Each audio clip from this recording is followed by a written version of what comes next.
In my last two Stalker videos that I covered, I talked about the evolution of mutants and NPCs in the Stalker world.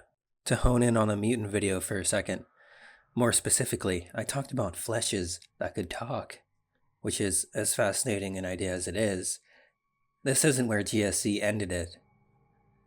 Or maybe mods took up the mantle here. In this video, I want to talk about some lesser known secrets of Stalker. Those being such that the average player probably wouldn't know. It might have blown your mind to realize that mutants can talk, but guess what? Anomalies can, too. For those of you that are fond of soup mods, you already know what I'm talking about. When you begin Stalker Soup, OP 2.2, whatever the case may be, you're probably very familiar with a dream cave that you ingest some sort of medicine to get into, and that you have to get out of. When I first began Stalker Soup, this was the bane of my existence. I really hated it. And then I got through it, and I realized, hey, you know what? This was actually pretty fun. It wasn't that bad. But when I was struggling with it, I fucking hated it. Anyway, I've tried to do some research on this specific anomaly, but I wasn't able to find much, if anything, about it. It may be inspired from Roadside Picnic, but I'm not 100%. It looks like a green net, and it has a couple lines that stalkers may use. I actually, now that I'm talking about it, I think it might be called a mimic. I'm not sure. But anyway, it mimics stalkers' voices in an attempt to get the player to come towards it and kill them. Whenever you walk into it, it envelops you and you die. Usually a telling sign would be hearing Pomogite, but there not being anybody else around. Now, where exactly this came from, GSC or mods themselves, I could believe either, to be honest with you. I'm not totally sure. It's just as feasible that GSC had inspiration and took it upon themselves, but it was cut content that never made the release.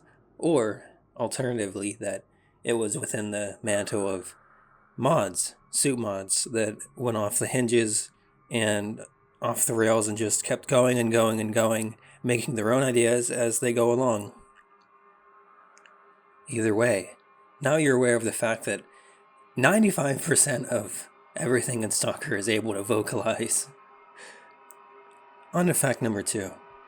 You remember our beloved protagonist from Stalker Clear Sky, Scar? If any of you have watched the Stalker film, which GSC took inspiration from, you would know that Scar bears a passing resemblance to Stalker in the film. More on this. This isn't actually conjecture, it is a proven fact.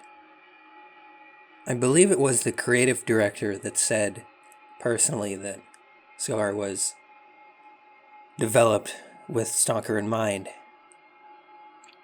There's even designed artwork of the opening cutscene showing him in a more rougher, less Scar-y state, if you will. It's quite fascinating. And definitely one of the bigger hints that GSC did have outward influence from another perspective. To add on to this, do you know who mocap Strelok?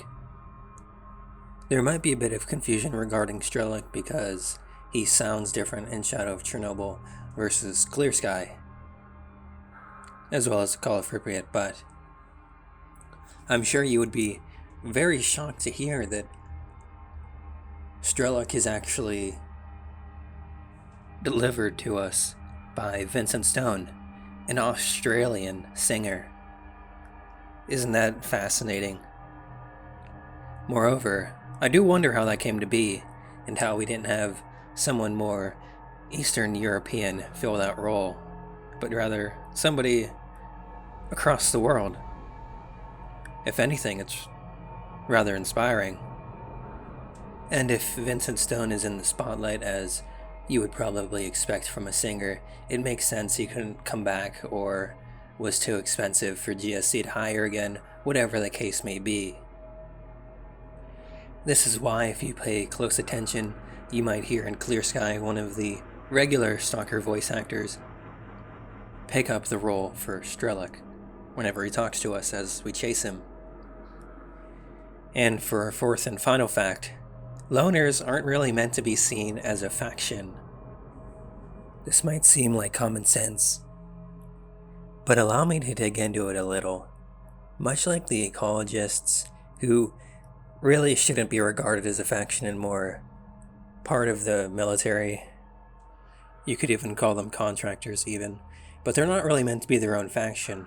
They also have a bit of trouble with names, going from ecologists to scientists in later games. In fact, one of the fan patches you might see for them all over the place is actually not even really GSCs. It was just found in files. But back to loners not being a faction. Sure, they might work together. Some of them might strike an accord with members of other factions that might not always make sense. But this is who they are. They're loners. They're meant to go off and do their own thing, not be in groups. And definitely not be an organized group that's on the map. With so much disparity between the factions, I do wonder what other troubles there may have been. What other factions we have, or might have had, that aren't really supposed to be factions at all, and they're just there. To hone in on this last point, if any of you are active in Discord, and any of you are in the official Stalker Discord, you can search and find free Stalkers, probably said by Tejas Stalker a million times, because this is a very heated topic for him.